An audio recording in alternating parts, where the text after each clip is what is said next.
ನಮಸ್ತೆ ಸರ್. ನಮಸ್ಕಾರ, ಕೂತ್ಕೊಳ್ಳಿ. ಏನಾಗಬೇಕಾಗಿತ್ತು? ಸರ್ ಮಗನ ಅಡ್ಮಿಷನ್ ಮಾಡಬೇಕಿತ್ತು. ಯಾವ ಕ್ಲಾಸ್ಗೆ? 6th sir. 6th standard. ಈಗ ಯಾವ ಕ್ಲಾಸ್ ಓದ್ತಾ ಇದೆಯಾ? Sir 5th. 5th standard. ಯಾವ school? Sir government. Government school ಓದ್ತಾ ಇದೆಯಾ? ಕನ್ನಡ ಮೀಡಿಯಮಾ? ಸರ್. ಸರಿ, ತೊಂದರೆ ಇಲ್ಲ, ಕನ್ನಡ ಮೀಡಿಯಂ. ಸರ್ ಆನ್ಲೈನ್ ಅಲ್ಲಿ ಅಪ್ಲಿಕೇಶನ್ ಹಾಕಬೇಕು ಅಂತ ಇದಾರಲ್ಲ, ಯಾವ ರೀತಿ ಪ್ರೊಸೆಸಿಂಗ್? ಸೈಬರ್ ಸೆಂಟರ್ ಹೋದ್ರೆ ನಿಮ್ಗೆಲ್ಲ ಹೇಳ್ತಾರೆ. ಇವನು ನೀವು ಅಲ್ಲಿ ಹೋಗ್ಬೇಕಾದ್ರೆ ಸ್ಟಡಿ ಸರ್ಟಿಫಿಕೇಟ್ ಒಂದು, ಇಲ್ಲ ಅಂದ್ರೆ ಸ್ಯಾಶ್ ನಂಬರ್, ಅವನದೊಂದು ಫೋಟೋ, ಕ್ಯಾಸ್ಟ್ ಸರ್ಟಿಫಿಕೇಟ್ ಇದ್ರೆ ಕ್ಯಾಸ್ಟ್ ಸರ್ಟಿಫಿಕೇಟ್. ಕನ್ನಡ ಮೀಡಿಯಂ ಅಲ್ಲಿ ಓದಿರೋದು. ತೊಂದರೆ ಇಲ್ಲ, ಇಲ್ಲಿ ಇಂಗ್ಲಿಷ್ ಮೀಡಿಯಂ ಇದೆ.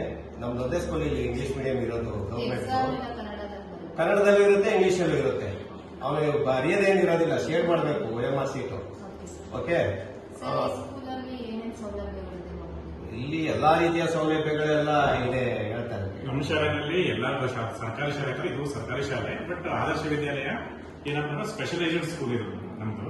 KV ಮಾದರಿ ಶಾಲೆ ಜೊತೆಗೆ PMC ಆಗಿದೆ. ನಮ್ಮಲ್ಲೊಂದು ಪ್ಲಸ್ ಅಂದ್ರೆ ಏನಂದ್ರೆ ಸ್ಪೆಷಲೈಸ್ಡ್ ಲೈಬ್ರರಿ ಇದೆ, ಲ್ಯಾಬ್ ಇದಾವೆ, ಮತ್ತೆ ಫುಲ್ ಫ್ಲೆಡ್ ಸ್ಟಾಫ್ ಇದೆ. ಹಾಗಾಗಿ ಅವ್ರಿಗೆ ಏನೋ ಸಮಸ್ಯೆ ಆಗಲ್ಲ. ಕನ್ನಡ ಮಾಧ್ಯಮ ಇದ್ರೂ ಕೂಡ ಆಂಗ್ಲ ಮಾಧ್ಯಮದಲ್ಲಿ ಅಡ್ಜಸ್ಟ್ ಆಗ್ತಾರೆ. ತೊಂದರೆ ಇಲ್ಲ. 6th ಇಂದ PUC ವರೆಗೂ ಇದೆ. 6th ಅಡ್ಮಿಷನ್ ಆದ್ರೆ PUC ವರೆಗೂ ಇರುತ್ತೆ.